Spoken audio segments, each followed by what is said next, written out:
Cool. effectivement. C'est parti. Interview pépite de Mathilde.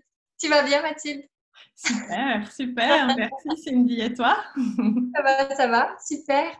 Alors Mathilde, pour ceux qui ne te connaissent pas encore, est-ce que tu peux me dire un petit peu, te présenter, nous dire un petit peu qui tu es et ce que tu fais depuis tout récemment? Voilà, Ouais, je te avec laisse. plaisir. J'ai l'impression que j'ai plusieurs vies en une seule, mais je vais essayer d'être brève et synthétique. Nickel. Parce que j'ai fait plusieurs métiers, j'ai eu 4 enfants de 2 mariages différents, j'ai vécu dans plusieurs pays aussi. Mais aujourd'hui, je suis coach et conférencière et j'anime des ateliers sur comment mieux gérer le stress, comment améliorer la relation avec ses enfants, avec son conjoint, avec ses collègues. Donc tout ça autour de la communication, de la bienveillance et surtout, j'accompagne les femmes à apprendre à s'aimer soi-même, à se respecter Ah, belle. soi-même. Donc les femmes et aussi les personnes hypersensibles, multipotentielles, voilà. Souvent, on a l'impression qu'on va trouver la solution à l'extérieur. Et à travers mon accompagnement coaching, j'amène les gens à prendre conscience qu'ils ont déjà en eux les solutions. Et qu'en changeant le rapport à soi-même, ça permet de libérer nos projets, nos relations, nos activités. Donc, Super. Ouah, c'est parlant, hein, ça touche, ça va toucher pas mal de personnes, là, c'est sûr. Donc, tu as déjà commencé, du coup, tes ateliers, Mathilde? Comment est-ce que ça se passe? oui, alors ça fait 1 année que j'ai commencé des ateliers à comment mieux gérer le stress et retrouver son élan de vie. Top. Et c'est extraordinaire, en fait, avec la dynamique de groupe, ce que chacune des personnes dans un atelier, ou peut-être on est 6 ou 7, chacune des personnes va mettre en place très rapidement de nouvelles habitudes qui vont changer sa relation au temps, sa relation aux autres, sa relation à soi-même. Et on se rend compte qu'en réalité, on n'a pas besoin d'agir sur l'extérieur, mais c'est vraiment observer son état intérieur. Et ce qui est très paradoxal, c'est qu'il y a rien à faire, entre guillemets. C'est ça, il n'y a qu'à. C'est plus une qualité d'écoute. Une qualité d'écoute et ouvrir cet espace à l'intérieur de soi, se dire waouh, ok, dans cette situation, je me sens complètement déstabilisée, je ne sais pas quoi faire, je suis perdue.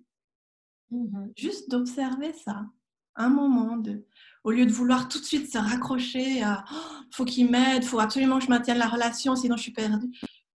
Et c'est tout cet équilibre entre situations d'urgence et situations d'apaisement. Parfait. Donc, toi, tu accompagnes alors les personnes, justement, côté apaisement, alors, c'est ça? Voilà, exactement, pour Ok. retrouver cet équilibre. Et tu vois, en tant qu'hypersensible, et quand j'accompagne les personnes hypersensibles, c'est vraiment un point d'achoppement qui peut faire un levier et transformer ta réalité, quoi. Ok. Donc, tes ateliers et ton accompagnement aussi, du coup, ça s'adresse plus, donc, tu me dis, aux personnes hypersensibles. Euh, Est-ce qu'il y a d'autres personnes? Forcément, c'est un public qui peut être très large, hein, forcément. Est-ce que Oui, tu as plus de spécificité au niveau des personnes que tu as accompagnées? bien sûr, bien sûr. Comme je te disais juste avant, j'ai eu plusieurs métiers dans ma vie. Donc, j'ai aussi été responsable des finances dans une ONG. Donc, je veux dire qu'avec mes collègues, c'est aussi des outils qui fonctionnent extrêmement bien. Parce que souvent, entre le département finance, projet, recherche de fonds, c'est pas toujours fluide, on va dire, la communication. Donc, comment C'est est-ce ça. qu'on peut, en écoutant son état intérieur, partager aussi en disant, OK, là, quand tu parles de ça, je ne me sens pas du tout respectée. Et est-ce qu'il y a un autre moyen sur lequel on pourrait se mettre d'accord pour résoudre ce problème? Donc, ça peut être avec des collègues. J'anime aussi des ateliers philo pour les enfants. Donc, comment est-ce qu'on peut questionner sa relation au monde, sa relation aux autres pour les enfants, les ados? Ouais. Et dans les ateliers, il n'y a pas seulement des femmes, hein, donc il y a aussi des hommes, il y a aussi des personnes divorcées, séparées, comment on peut se reconstruire après un choc ou une rupture. Voilà, j'accompagne beaucoup de personnes à travers ce parcours de résilience. Donc, je ne sais pas si ça te parle aussi. Totalement. Totalement. Et je pense que ça va parler à beaucoup qui regardent aussi. Et du coup, où est-ce qu'on peut te contacter? Est-ce que tu as ton site internet? Où se passe ton prochain atelier? Parce que, petite précision, tu es de Suisse quand même. Oui. Donc, ton atelier se passera en Suisse. À Genève, voilà. Ouais. Genève. Donc, ça se passe où? Ça se passe quand? Et ton site internet, peut-être, comme ça, on sait te retrouver. Oui, en tout cas, je te remercie pour ce partage, hein, Cindy. C'est toujours très, très riche pour moi et je suis aussi beaucoup tes activités qui m'inspirent énormément. Donc, c'est l'atelier qui a sur Grandir ensemble. Donc là, c'est un atelier qui s'adresse aux parents qui ont envie de faire une pause. Juste, voilà, c'est un atelier de 3 heures, donc c'est 2 fois 3 heures entre mars et mai. Et avec 2 consultations aussi individuelles, 2 entretiens de coaching individuels pour changer de regard en fait sur leur rôle de parent. Wow. Pour l'éducation. Donc ça, c'est le prochain atelier. J'aurai aussi gestion du stress au mois d'avril qui va bientôt sortir. Et si vous voulez en savoir plus,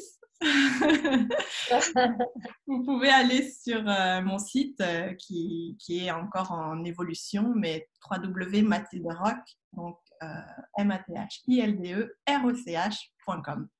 Ok, mais on le mettra de toute façon, hein, on mettra dans les commentaires, dans la description.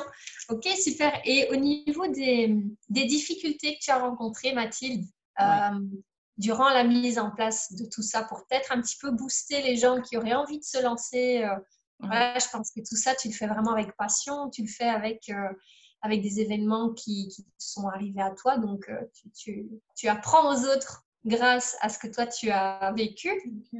Qu'est-ce que tu pourrais, quelles difficultés est-ce que tu as rencontrées et qu'est-ce que tu pourrais donner comme conseil? Alors, la liste des difficultés, effectivement, est très longue aussi. Mais c'est vrai que, sans entrer dans les détails, dans ma vie personnelle, j'ai vécu un divorce il y a 12 ans. J'ai vécu, donc avec la naissance de 4 enfants, c'était à chaque fois vraiment un repositionnement dans la famille recomposée ensuite, changer de métier, etc. Donc, il y a bref, des épreuves du quotidien, comme on a tous. Et au-delà de ça, je dirais, ce qui m'a le plus freinée dans le développement de ce projet, ce sont mes doutes, mes peurs et surtout le questionnement sur ma légitimité. Régulièrement, ça revient, cette question de dire, mais tu es qui toi pour faire ça? Et sans arrêt, les doutes qui parfois envahissent tout mon univers et qui me mettent complètement à plat et se dire, bon, ok, je pense que c'est pas pour moi. Dès qu'on a un obstacle, on se dit, bon, j'abandonne, c'est pas grave, c'est trop dur. Et ça demande encore beaucoup de courage d'aller chercher, d'aller puiser qu'est-ce qui me motive au plus profond de moi et qu'est-ce que j'ai envie de transmettre. Et il y a une question qui m'a vraiment boostée, c'est ma coach qui m'avait posé cette question il y a 2 ans. Elle m'a dit, qu'est-ce que tu aimerais qu'on écrive sur ta tombe le jour où tu n'es plus là, quoi. Wow. Qu'est-ce que tu aimerais transmettre, en fait? Et là, ça vient vraiment toucher les tripes de se dire, ok, le passage sur cette terre, c'est un bref instant. Et comment est-ce que je peux contribuer au mieux en fonction, parce qu'en réalité, je me suis rendu compte que plus on est aligné avec ses valeurs, avec ce qu'on veut faire, avec ce qu'on a au plus profond de nous, plus c'est exponentiel le développement des projets. C'est ça. Et donc, j'ai l'impression que notre seul rôle, c'est de s'aligner. Et puis, chaque jour, c'est de se remettre à l'ouvrage, quoi, de se dire, OK, c'est pas parce que j'ai pensé ça hier que je vais faire comme ça aujourd'hui. C'est vraiment de prendre un temps pour être à l'écoute de soi. Donc, c'est ce que je pratique. Et du coup, avec ces doutes et ces peurs, elles reviennent. Hein. C'est pas, on ne peut pas vivre sans peur ou sans doute.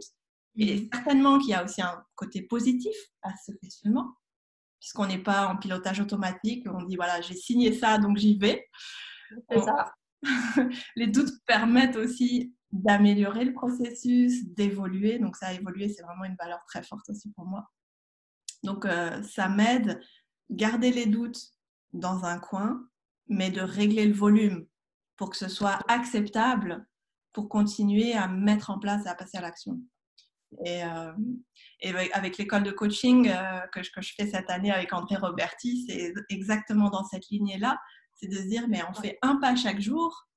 Et vraiment, le meilleur remède contre les peurs, c'est de passer à l'action. C'est de passer à l'action, exact. Même si on a peur. Même si on a peur, on continue. Ouais. Et c'est vraiment l'aboutissement cette année avec l'école, avec la mise en place des ateliers, des conférences, de concrètement expérimenter que, waouh, quand on fait un pas, mais c'est extraordinaire. Les signes qui sont là, c'est comme si on est porté par... Dès qu'on se met en action, ouais, je suis tout à fait d'accord. Hein. C'est vrai qu'une fois qu'on est porté par l'action et qu'on continue au final, même comme tu dis, il faut avoir plein de peurs, plein de freinages, etc., qui se mettent souvent voilà, au final dans le mental, et de les dépasser, de juste les accompagner, en fait, de dire, ok, tu viens avec moi et on continue, on va tout droit. C'est ça. Et l'atelier, etc., waouh, vraiment, j'ai hâte de voir tout ce que ça va donner. Ouais, et puis ça aide dans tous les domaines de la vie. Tu vois, j'ai maintenant 2 enfants qui sont adolescents. Et c'est pas toujours facile aussi avec les hormones, le stress. Il faut, tu vois, à 15 ans maintenant, il faut savoir ce qu'on veut faire dans la vie. Donc, on a l'impression qu'il faudrait savoir faire. Donc, ça me permet aussi de redescendre dans l'espace du cœur pour être vraiment à accompagner mes enfants, à accompagner depuis cette paix intérieure, quoi, où tout est possible. Wow. Donc, c'est lâcher un peu la pression et retrouver confiance. Et donc, tout ce que je vis, je vois par effet miroir sur mes proches, sur mes enfants. Un énorme impact, quoi. C'est un énorme impact. Ouais. Donc, ils ont de la chance. Ouais. Ils ont de la chance. En tout cas, Mathilde, je te souhaite vraiment tout le meilleur pour les ateliers, pour tes accompagnements. Vraiment, c'est du pur bonheur de devoir partager, de te voir. Je sais ce que tu partages autour de toi et vraiment, c'est génial. Je peux que t'encourager. Qu'est-ce qu'on peut te souhaiter pour, on va dire, allez, l'année qui vient, qu'est-ce qu'on peut te souhaiter de mieux, en fait, pour l'année qui vient? Oh, génial. J'aimerais voir germer plein de petites graines dans les participants de mes ateliers. J'aimerais créer des collaborations, des partenariats. Voilà, pour moi, vraiment, je crois à l'intelligence collective. Et c'est vrai que parfois, quand on est coach ou conférencière, on voyage, on peut être amené à gérer seul des projets parfois importants. Et ce qui me tient le plus à cœur, c'est de collaborer et de créer des partenariats, des partenariats durables, soit avec des lieux qui peuvent m'accueillir régulièrement, avec d'autres coachs. Donc, j'espère qu'on pourra aussi animer des ateliers ensemble, ma chère Cindy. Je viendrai en Suisse, en tout cas. Je viendrai en Suisse. C'est plus exotique que la Belgique, mais avec grand plaisir. Et puis, je trouve que c'est ça, c'est tellement fun. C'est tellement plus fun d'être en équipe, d'être à deux. Moi, j'ai aussi une grande valeur, c'est pour l'esprit d'équipe. Donc, de partage. Ce que je souhaite, c'est des synergies. Ouais, c'est sûr. C'est sûr. C'est un bel échange. Il y a que du bon, en fait, là-dedans. Voilà. Et ça redonne un petit peu espoir en l'être humain, j'ai envie de dire. Ça peut peut-être sembler gros, mais voilà. Absolument, oui. Sans qu'il y ait besoin de se tirer dans les pattes. Je pense qu'on est des sources d'inspiration, chacun de nous. Et si on développe son propre potentiel avec respect, avec amour, avec bienveillance, avec douceur, il ne s'agit pas de griller les étapes, bien au contraire, mais d'accueillir ce qui nous motive au plus profond. Si on laisse briller nos pépites, parce que je peux parler de pépites avec toi. Évidemment que tu peux parler de pépites avec moi. Je parle à une pépitologue. C'est le mot-clé là quand même. Donc c'est ça, vraiment, on est source d'inspiration les uns pour les autres. Et ce matin encore, j'étais à un baptême d'un bébé de 3 mois. Et franchement, quand je l'ai porté dans les bras, mais je me suis sentie tellement envahie d'amour, tu vois, de ce lien, et c'est tellement puissant. Je me dis, en fait, on a tous, on recherche tous à ressentir cet amour, cette confiance, cette paix qui nous donne la force d'avancer. Donc, c'est ça. Léger, quoi. Il y a pas, c'est léger, il n'y a pas de doute, il y a rien de tout ça qui arrive. Donc, Ouais. c'est tout du pur, en fait. C'est du pur, c'est dans l'instant, c'est maintenant et c'est disponible tout le temps. C'est ça qui est magique. Hein. Ouais, ouais. En tout cas, Mathilde, si tu comptes venir en Belgique, ce sera avec un grand plaisir de collaborer avec toi. Avec plaisir. Ou de venir en Suisse, vraiment. Et même de toute façon pour assister à tes conférences, à tes ateliers aussi, vraiment. Et je mettrai le lien alors du coup de ton site via, voilà, soit en dessous de cette vidéo, soit dans le descriptif. Avec Comme ça, plaisir. on sait où te trouver. Un tout grand merci vraiment, Merci Mathilde. à toi, merci de tout cœur et bravo encore pour ta conférence. J'espère que je viendrai à la prochaine date, Cindy. Merci à toi, Mathilde. Merci. Gros bisous. Ciao. Ciao.